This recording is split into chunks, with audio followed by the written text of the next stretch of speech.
This is Jack again. Okay, so I was explaining about who was all involved, and then it was first only Anu, Enlil, and Enki, and Marduk. Okay, so now they had the brain and the eyes working perfectly fine. Then they had another situation. The physical form, if you want to call it physical form, but the form in the vessel they developed didn't have to sustain itself in this world. It was cool by itself, so they thought, you know, we've got it now. We've got the design. This is what we need. Perfect. So they went, okay. They prepared themselves, so Anu said, okay, let me walk in. Anu walked in.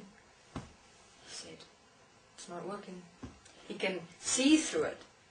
He can experience it, but he can't actually move it. So he said, what now? And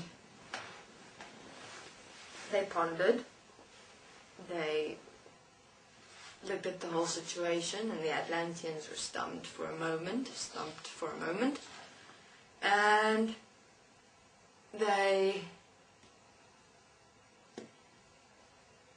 looked at the situation. Few Atlanteans and Anu, and they said, okay, what now? Anu again went to the book of Ani, and how do you want to hear an interesting thing? The forefathers were mainly, the book of Ani comes from a female expression in existence. Ani was the first manifestation of the Anunnaki race itself, and she was the one who asked the questions of where do I come from and how does everything work. And then after she asked those questions, many of her, she's the first race, if you want to call it, of the Anunnaki that started asking questions where the book of Ani comes from. And so he went back there and he said, okay, now what? And he realized that in the book of Ani it is said there that they didn't know exactly how they were going to walk into a form like this and manifest themselves in a separate form. Because everyone played with manifestation then, because in terms it's an interesting, it's fascinating, manifesting yourself, manifesting a different form within which you're able to walk into and then walk around.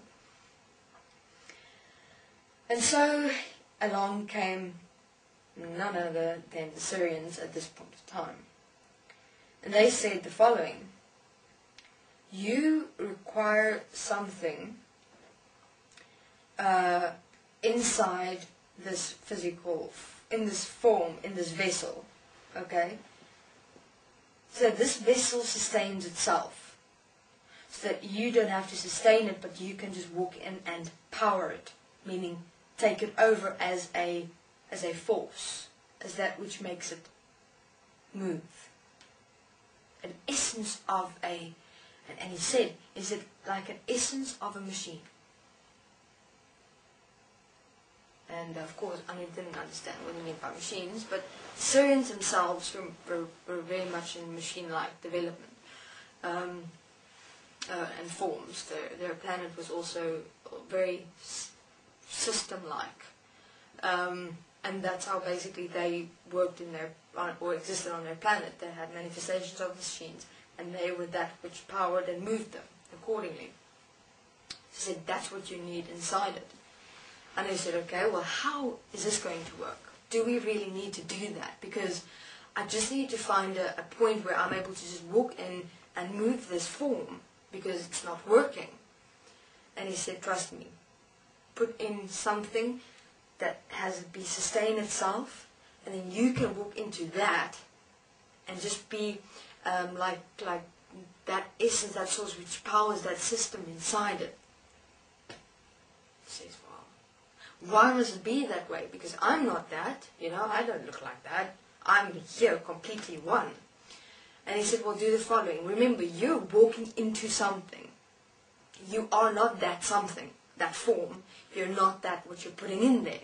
So you need something which becomes that, which is one with that, so that you just become that one point, even if it's just in the brain, that activates it, and then it starts moving. And then Anu went, aha, that could just work. So that's where the Syrians and who was also involved. Firstly, only the Syrians that started developing the systems, that which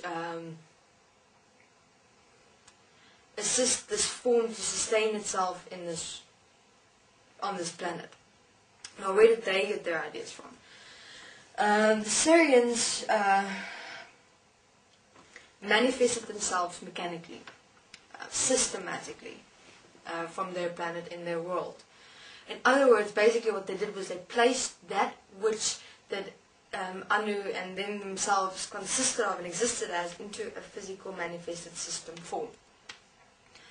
So what they did was they connected then the brain area, the eyes was one placement, all along the spine.